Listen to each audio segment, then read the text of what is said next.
Hello everyone, welcome to PW only IAS. स्वागत है आपका इस हफ्ते की प्लेसेस इन न्यूज में। तो चलिए शुरू करते हैं इस हफ्ते की डिस्कशन।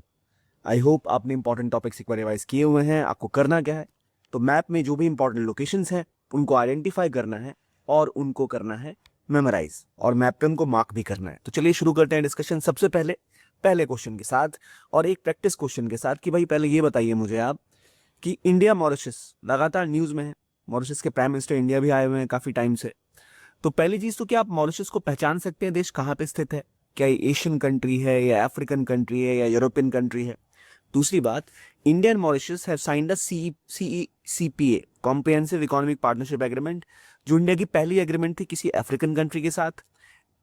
एल्लालेगा आइलैंड्स जो लीज किए हुए हैं मॉरिशस ने इंडिया को, वहां पर इंडिया की एक एयर स्ट्रिप है। Mauritius is the largest source of FDI in India since 2000. Mauritius is a full member of IORA, Indian Ocean Rim Association. तो बताइए इनमें से कौन से आंसर सही हैं? अब मैं इतना बता दूं, मॉरिशस बिल्कुल एक अफ्रीकन कंट्री है और इनके साथ हमारा सीईसीपी भी हो चुका है बहुत पहले ही।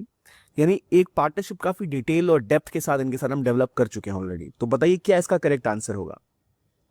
लिखिए कमेंट बॉक्स में, और बाय द टाइम ये वीडियो खत्म होगा आपको इसका आंसर पता चल ही चुका होगा।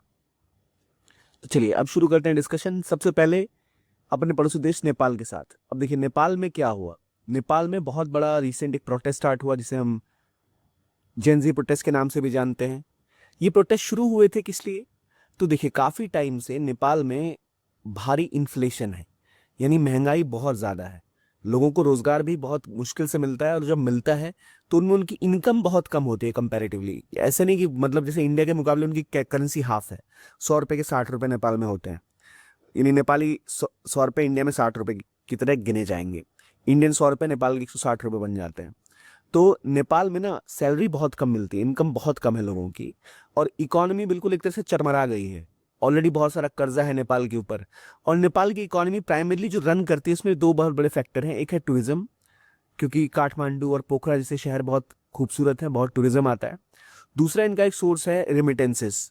नेपाल एक ऐसा देश है जहां बहुत ज्यादा मात्रा में रेमिटेंसेस आते हैं। भारत में दुनिया में सबसे ज्यादा रेमिटेंस आते हैं, पर नेपाल में भी काफी रेमिटेंस आते हैं। तो यहाँ पे लोग काफी काम करने बाहर जाते हैं, जो काफी मुश्किलों के साथ काम करते हैं। लेकिन ये देख रहे थे कि सोशल मीडिया पर खास तौर पे जो यहाँ पर नेता, जितने भी नेता लोग हैं, उनके बच्चे जो है खूब ऐश से अपना जीवन जी रहे हैं।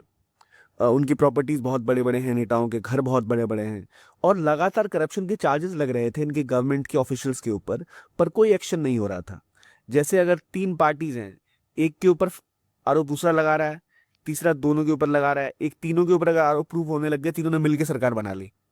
3 पार्टियां सरकार चला रही है, तीनों के ऊपर करप्शन चार्जेस हैं, तीनों ने मिलकर सरकार बना ली कि कोई उनका नुकसान ही ना कर पाए। तो जनता थक चुकी थी कि भाई क्यों ऐसा हो रहा है। और इवेंचुअली क्या हुआ, सोशल मीडिया पे इसका खूब विरोध होता था, तो सोशल मीडिया पे बैन लगाया गया। उसके बाद जनता और भड़क गई, खासतौर पर जेनजी जो थी वो पहले ही भड़की हुई थी। तो जैसे बैन बना तो वो एक आखिरी तूफान बन गया, और इवेंचुअली जेनजी, वहां की जनरेशन जो है, उसने एक तरह का विरोध स्टार्ट किया, जिसमें काठमांडू, पोखरा, पूरे नेपाल के जितने इंपॉर्टेंट गवर्नमेंट बिल्डिंग्स हैं उनको जला दिया गया, नेताओं को ढूंढ के मारा गया। और ये एक पूरा फुल स्केल रेवोल्यूशन बन गया, जिसमें कई लोगों की जानें पहले गई। पहले लगभग 19 जिंजी जो निर्दोष बच्चे विरोध कर रहे थे उनकी जानें गई। उसके बाद इन लोगों ने भी कहा कि भाई हम नहीं बख्शेंगे। It became a full scale war जो नेपाल की सड़कों पर उतर आई। अब अभी स्थिति यह है कि जो इनकी चीफ जस्टिस है हमको इंटरिम प्राइम मिनिस्टर बना दिया गया वहां का, कुर्की जो है। लेकिन रियलिटी ये है कि नेपाल की जो प्रॉब्लम है उसका सॉल्यूशन ऐसे एडहॉक चीजों से नहीं निकल सकता। इस विरोध प्रदर्शन को जो हासिल करना था, कुछ हद तक इसने हासिल किया। प्राइम मिनिस्टर ने रिजाइन किया, सरकार के नेताओं को पकड़ पकड़ के मारा गया, पीटा गया, कई सारे देश छोड़ के भाग चुके हैं। जो कई सारी संसद इनकी जल चुकी है, इनकी सुप्रीम कोर्ट तक को जला दिया गया, कई चीजें की गई जो नहीं भी होनी चाहिए थी। लेकिन नेपाल की प्रॉब्लम क्या इससे रिजॉल्व होगी?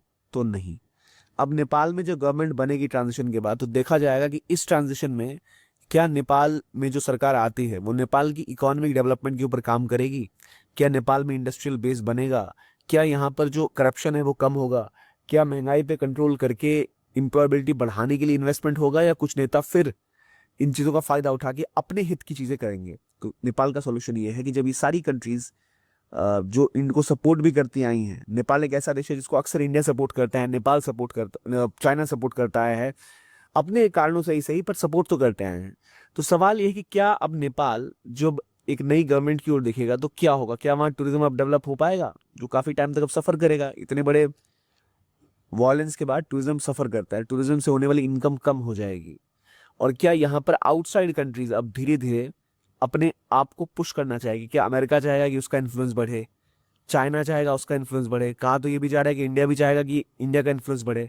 हालांकि इंडिया तो ऑलरेडी चाइना को डिपेंडेंस है इंडिया के ऊपर बहुत ज़्यादा, क्योंकि हमारे देश के थ्रू इनका ट्रेड मूव करता है, हमारे थ्रू इनकी मूवमेंट होती है, तो वो भी है। पर रियलिस्टिकली क्या अब नेपाल अपनी इकोनॉमी को रीपावर कर पाएगा, री इंजीनियर कर पाएगा, ये हो देखने वाली बात होगी। कुछ दिनों में और चीज़ें खुल के सामने आएंगी, तब उसके ऊपर में डिटेल में डिस्कशन करेंगे। ये तो हो गई नेपाल की बात। अब नेपाल की लोकेशन को लेकर जो चीज़ हमें पता होनी चाहिए, वो इंडिया नेपाल के बीच में दो प्राइमरी डिस्प्यूट्स हैं। टेरिटोरियल डिस्प्यूट, वो क्या क्या है? नेपाल एक ऐसा देश है जहां जाने के लिए आपको कोई वीजा पासपोर्ट नहीं चाहिए, आप बॉर्डर क्रॉस करके आराम से जा सकते हैं। तो टेरिटोरियल डिस्प्यूट क्या है? देखिए, इंडिया और नेपाल की बाउंड्री हमेशा नदियों के द्वारा डिसाइड होती है। नेपाल के एक नदी बहती है काली या महाकाली, इसके इधर नेपाल है, इधर इंडिया है, तो हमेशा ये बाउंड्री थी। लेकिन नेपाल ने अचानक से क्लेम ठोक दिया। क्लेम क्या ठोका? देखो, हमेशा माना जाता था जो नदी है वो यहाँ काला पानी से बहना स्टार्ट होती है, तो ये नदी है, यहाँ से नदी बहती है, इधर नेपाल है, इधर इंडिया, चीजें सिंपल थी। और लिपुलेख पास भी इससे ऊपर है, तो ये भी इंडिया का पार्ट माना जाता था। लिपुलेख एक ऐसी जगह है जो इंडिया, चाइना और नेपाल का ट्राई जंक्शन है। इंडिया, नेपाल और चाइना का ट्राई जंक्शन, तीनों के बीच में पड़ता है। देखो, इधर चाइना, इधर इंडिया, इधर नेपाल। तो नॉर्मली रिवर यहाँ से बहती है, शुरू होती है काला पानी, तो रिवर के इस तरफ यानी रिवर के ईस्टर्न साइड में नेपाल है, वेस्टर्न साइड में इंडिया है। नॉर्मल यही रूल था। अचानक नेपाल ने क्लेम कर दिया कि काला पानी से रिवर नहीं निकलती, रिवर निकलती है लिम्पियाधुरा से, यहाँ से रिवर निकलती है। इसका मतलब ये पूरा इलाका जो देख रहे हो ये सारा हमारा है, काला पानी भी हमारा, लिपुलेख भी हमारा, लिम्पियाधुरा भी हमारा, और यहाँ से रिवर निकलती ही नहीं, आप गलत कैलकुलेट कर रहे हो। So all of a sudden उन्होंने तीनों को क्लेम कर दिया, किसको किसको? काला पानी को, लिपुलेख को और लिम्पियाधुरा को। लेकिन असल में कहाँ से स्टार्ट हो रही है रिवर? स्टार्ट हो रही है काला पानी से। और ये जो दूसरी रिवर यहाँ से आ रही है इसका नाम है यांगती कुती। यांगती कुती असल में एक छोटी सी नदी है जो एक तरह की ट्रिब्यूटरी है महाकाली की। तो नेपाल ने इन तीनों ही लोकेशंस पे क्लेम किया हुआ कि काला पानी भी हमारा, लिपुलेख भी हमारा, लिम्पियाधुरा भी हमारा। अब क्यों इतना अचानक इनको याद आ गया? याद आने की वजह थी चाइना से थोड़ा बहुत इनको पिन मिला। चाइना थोड़ा बहुत पैसे दे रहा था, नेताओं को भड़का रहा था, और ऑलरेडी इससे पहले जो केपी ओली इनके प्राइम मिनिस्टर थे वो चाइना के काफी करीब थे। तो एक मुद्दा तो ये है, और दूसरा मुद्दा था सुस्ता का। एक रिवर है नारायणी या गंडक, इंडिया और नेपाल के बीच में, बिहार के साइड में, वहां पर इस तरफ मान लो नेपाल है, तो यह जगह थी सुस्ता। ये नेपाल है, ये इंडिया है। इस नदी ने क्या किया? अपना रुख बदल लिया, नदी ऐसे हो गई। तो ये सुस्ता जो रिवर के इस साइड था, खिसक के रिवर के इस साइड आ गया। अब सुस्ता यहाँ पर आ चुका है। रिवर ऐसे बहती थी, अब रिवर ऐसे बहने लगी, रिवर ने अपना रास्ता बदल लिया, और ये सुस्ता जो नेपाल का पार्ट था वो अब इंडिया में आ गया। तो एज पर लॉजिकल बाउंड्री अब ये इंडिया में आ चुका है। रिवर के इस साइड सब कुछ इंडिया का, उस साइड सब कुछ नेपाल का। सुस्ता इस नियर चंपारण बिहार में है, जहां पर इसको लेकर विवाद है। तो कालापानी, लिम्पियाधुरा, लिपुलेख और सुस्ता, ये इंपॉर्टेंट लोकेशंस जो है वो आपको याद रखनी चाहिए। इनको लेकर विवाद हो रखा है भारत नेपाल के बीच में। बाकी नेपाल की जो पॉलिटिक्स है वो जैसे जैसे अनरेवल होगी उसके बारे में भी हम डिस्कशन करेंगे। अगला टॉपिक है जापान के बारे में। इसको हमने पिछले हफ्ते भी कुछ कवर किया था कि जापान ने बोला है कि 10 ट्रिलियन वो येन इंडिया में इन्वेस्ट करेगा। उनके प्राइम मिनिस्टर ने भी रिजाइन कर दिया। रिजाइन करने की वजह ये बताई गई कि अमेरिका के साथ जो ट्रेड डील हुई है उसमें उनके साथ भेदभाव किया गया। अब सवाल ये है कि जापान के साथ इंडिया के क्या क्या रिश्ते हैं। तो एक तो पता है हमें कि इन्वेस्टमेंट भारत में हो रही है, इनके डिस्प्यूट चाइना के साथ हैं। इसके अलावा इंडिया, जापान और ऑस्ट्रेलिया, ये तीनों अमेरिका के साथ एक ग्रुप का पार्ट है जिसका नाम है क्वाड। लेकिन अब जैसे जैसे जापान के ऊपर टैरिफ बढ़ा, इंडिया के ऊपर टैरिफ बढ़ा, तो दिक्कतें बढ़ती चली गई हैं। अमेरिका जो अब दादागिरी कर रहा है, क्या उससे इस रीजन में अब जो ये सारी कंट्री साथ आती दिख रही थी, ग्रो करती दिख रही थी, क्या वो साथ आगे आ पाएंगी? शायद ही होना मुश्किल दिख रहा है। इसलिए अब समय आ चुका है कि इंडिया अपने आप को डाइवर्सिफाई करे, और उसी की ओर एक कदम था कि जापान ने भी कहा कि भारत में हम खूब इन्वेस्टमेंट करने को तैयार हैं, क्योंकि भारत के साथ इन्वेस्टमेंट करके, ट्रेड करके वो अपनी डिपेंडेंस चाइना और अमेरिका के ऊपर भी कम कर सकते हैं। हम भी जापान के साथ रिश्ते और डीप डेवलप करके अपनी डिपेंडेंस अमेरिका के साथ थोड़ी कम कर सकते हैं। जापान के बारे में जो कोर चीज़ें वो हम पहले डिस्कस कर चुके हैं। इनके विवाद चाइना के साथ है, प्राइमरली कहाँ पर? तो ईस्ट चाइना सी में इनका विवाद है चाइना के साथ, जिसका नाम है सेनकाकू आइलैंड। जापान के पास ये आइलैंड है, लेकिन चाइना क्लेम करता है कि आइलैंड चाइना का है। चाइना इसे कहता है डाउ आइलैंड, और सेनकाकू डाइव आइलैंड का विवाद इन्हीं के बीच में। ताइवान भी क्लेम करता है इसको वैसे। तो जापान और चाइना के बीच में जो प्रमुख विवाद है वो है सेनकाकू आइलैंड के ऊपर, और दूसरा एक इनका विवाद है कुरिल आइलैंड के ऊपर रशिया के साथ। ठीक है, एक बार लोकेशन को देख लीजिए कहाँ पर है ये जापान है, तो यहाँ ईस्ट चाइना सी है, इधर आपको दिखेगा सेनकाकू आइलैंड, ये रहा सेनकाकू आइलैंड। पहला तो यहाँ पर विवाद है, और दूसरा जापान के ठीक ऊपर अगर आप जाते हो, एक मैप पे देखते हैं, देखो यहाँ ऊपर, यहाँ पर है कुरिल आइलैंड, कमचटका के नीचे वाला हिस्सा जो है, इधर आपको मिलेगा सेनकाकू आइलैंड। तो ये नाम याद रखिए, सेनकाकू और कुरिल। रशिया और जापान का विवाद कुरिल के ऊपर है, रशिया चाइना और जापान का विवाद जो दूसरा आइलैंड सेनकाकू है उसके ऊपर है। ठीक है, अब आते हैं इसराइल के बारे में। इंडिया इसराइल के बीच में एक बायलैटरल इन्वेस्टमेंट ट्रीटी हुई है। ये क्या है? इससे भारत में निवेश ज्यादा आएगा इसराइल से, और एक बेहतर ट्रेड होगा। अगर कोई डिस्प्यूट होता है तो डिस्प्यूट रिजॉल्व कैसे हो ट्रेडर्स के बीच में, इन्वेस्टमेंट कैसे सिक्योर हो, कैसे बेहतर एक्सप्लोरेशन हो, कैसे इकोनॉमिक कोऑपरेशन अलग अलग फील्ड में बढ़े, उसको देखते हुए BIT साइन किया गया है इंडिया और इसराइल ने, जिसका नाम है बायलैटरल इन्वेस्टमेंट ट्रीटी, जो इंडिया और इसराइल ने मिलकर बीच में साइन की है। तो इसराइल के साथ ये साइन हुआ है। इसराइल के लोकेशन एक बार देख लेते हैं। मिडिल ईस्ट में है इसराइल, इधर गाजा है, इधर वेस्ट बैंक है। वेस्ट बैंक और गाजा मिलके बनते हैं कौन सा हिस्सा? पैलेस्टाइन। यहाँ गोलन हाइट्स के पे भी इनका कब्जा है, जो कि असल में सीरिया की लोकेशन है। ये देख रहे हो इजिप्ट में, यह सिनाई पेनिनसुला, ये भी एक टाइम में कब्जे में था इसराइल के, जिन्होंने बाद में इसराइल को इजिप्ट को वापस कर दिया। यह है सिनाई पेनिनसुला, ऊपर गोलन हाइट्स सीरिया की जमीन है, कब्जे में इसराइल के है। ये वेस्ट बैंक है, ये गाजा है, वेस्ट बैंक गाजा मिला के पैलेस्टाइन बनता है। ऑलरेडी हम इसराइल पे डिटेल में डिस्कशन कर चुके हैं, तो इस वीडियो पे इतना ही डिस्कशन करते हैं और आगे बढ़ते हैं। अगला टॉपिक है मॉरिशस। तो मॉरिशस एक अफ्रीका की कंट्री है, जहां पर 70% के आसपास जो पॉपुलेशन है वो इंडियन ऑरिजिन की है। यानी वहां वो लोग ज्यादा हैं जो भारत से मॉरिशस में जाके सेटल हुए। और कहाँ सेटल हुए? इस जगह। क्यों यहाँ सेटल हुए? जब ब्रिटिशर्स ने इंडिया से बहुत सारे वर्कर्स को यहाँ से ले जाया गया काम करने के लिए, तो सारे जाके बसे कहाँ पर? मॉरिशस में। तो आज जनसंख्या ऐसी है कि 70% के आसपास इंडियन पॉपुलेशन है। जो इनकी भाषा है वो इंडियन भाषाएं बोली जाती है, भोजपुरी बोली जाती है भारी मात्रा में यहाँ पर। इनके प्रधानमंत्री, राष्ट्रपति सभी इंडियन हेरिटेज के हैं।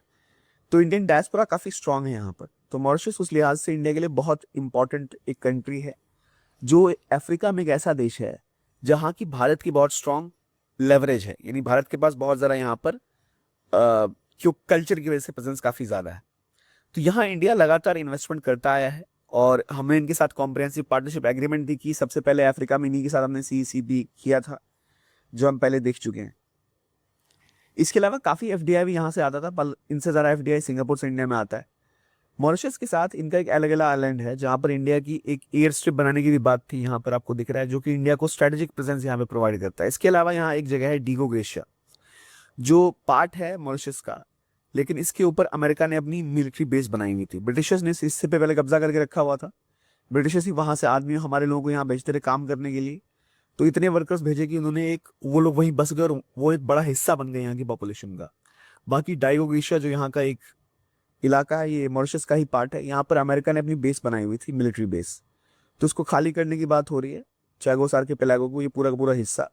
तो यहाँ पर इनके जाने के बाद इंडिया के पास एक अच्छा स्कोप है कि इंडिया यहाँ पर और बेहतर अपने आप को, अपनी प्रेजेंस बना पाएगा। दूसरा, एलेगेला आइलैंड जो मॉरिशस का ही पार्ट है, यहाँ पर इंडिया ने एयर स्ट्रिप बनाई है। एलेगेला आइलैंड की खास बात ये कि यहाँ पर अफ्रीकन रीजन में, इंडियन ओशन के रीजन में, यहाँ पर खुले इस इलाके में जहाँ चाइना अपना पैर बढ़ा रहा है, वहां पर मॉरिशस के साथ अच्छे संबंध होने की वजह से, एलेगेला आइलैंड में हमारी स्ट्रेटेजिक प्रेजेंस होने की वजह से, हम चाइना को यहाँ, अगर चाइना हमें आग दिखाता है तो हम चाइना को काउंटर कर सकते हैं। तो मॉरिशस स्ट्रेटेजिकली हमारे लिए बहुत इंपॉर्टेंट है, क्योंकि एलेगेला आइलैंड इनका, और एक सेशल्स का आइलैंड है एजम्पशन आइलैंड। दो आइलैंड यहाँ पर ऐसे हैं जहाँ पर इंडिया की स्ट्रेटेजिक प्रेजेंस बन सकती है, जिससे भारत, अमेरिका, चाइना की तरह यहाँ अपनी प्रेजेंस को स्टैब्लिश कर सकता है। तो मॉरिशस की जब बात आए तो एक तो याद रखिए डिगो ग्रेशिया, वहां पर अमेरिका बैठा ही क्यों है? क्योंकि ये इतना इंपॉर्टेंट आइलैंड है जहां से आप इस पूरे इंडियन ओशन के ऊपर नजर रख सकते हो। किधर है? चेगोज आइलैंड के ऊपर, जो खाली करने के ऊपर बात हो चुकी है। दूसरा, गलेगा आइलैंड, जहां पर इंडिया की स्ट्रेटेजिक प्रेजेंस है। ठीक है, तो दो इंपॉर्टेंट आइलैंड चेन जो आसपास है, चेगोज आइलैंड डीगो ग्रेशिया अमेरिका की बेस और आगे लेगा जो आइलैंड है, इनको याद रखिएगा कहाँ पर है, मॉरिशस का पार्ट है। इंडिया के लिए क्यों इंपॉर्टेंट है, चाइना को काउंटर करने में हमारी मदद करेंगे, ठीक है। ये लोकेशन याद रखिएगा कहाँ पर, मॉरिशस में, अफ्रीकन कंट्री है ये, ठीक है। अगला इंडियन आर्मी पहुंची है रशिया के निजनी में। निजनी कहाँ पर है, निजनी यहाँ बिल्कुल यूरोपियन पार्ट जो है रशिया का वहां पर है, जहां पर अभी एक जैपेड मिलिट्री एक्सरसाइज हो रही है। इंडिया और रशिया यहाँ पर पहुंच चुके हैं जॉइंट मिलिट्री एक्सरसाइज जैपेड करने 2025 में। तो कहाँ पर है निजनी, निजनी इज इन ये उरल माउंटेन की रीज देख रहे हो इधर, जो यूरोप का पार्ट है वहां पर आपको निजनी का इलाका है, जहां पर अभी इस बार एक्सरसाइज हो रही है इंडिया और अमेरिका की, रशिया की मिलिट्री के बीच में। बाकी एक जगह और न्यूज में थी, आइलैंड ऑफ पुगाड। पुगाड एक ऐसी जगह है फिलीपीन आइलैंड्स में जो डूबती जा रही है। अब पुगाड लगातार सबमर्ज हुआ जा रहा है पानी के अंदर, क्योंकि इतना ज्यादा क्लाइमेट चेंज हो रखा है कि ये इलाका डूबता जा रहा है। अब इसको बचाने की पहल चल रही है कि इसको कैसे बचाया जाए, नहीं तो ये इलाका डूबता ही चला जाएगा। तो इसको बचाने की कोशिश लगातार हो रही है। तो ये है फिलीपींस की बात, जहां इसके डूबने की बारी आ रही है। तो पुगाड आइलैंड न्यूज में है, कहां पर है, फिलीपीन में। फिलीपींस ऑलरेडी एक आइलैंड कंट्री है जो लगातार डूबने के कगार पे पहुंचता जा रहा है बिकॉज ऑफ क्लाइमेट चेंज। तो पुगाड याद रखिए कहां पर है, फिलीपींस में। अगला आइलैंड जो न्यूज में है वो है हुआनग्यान आइलैंड। हुआनग्यान आइलैंड आप कह सकते हो, इसका नाम आपने कुछ और नाम से सुना होगा।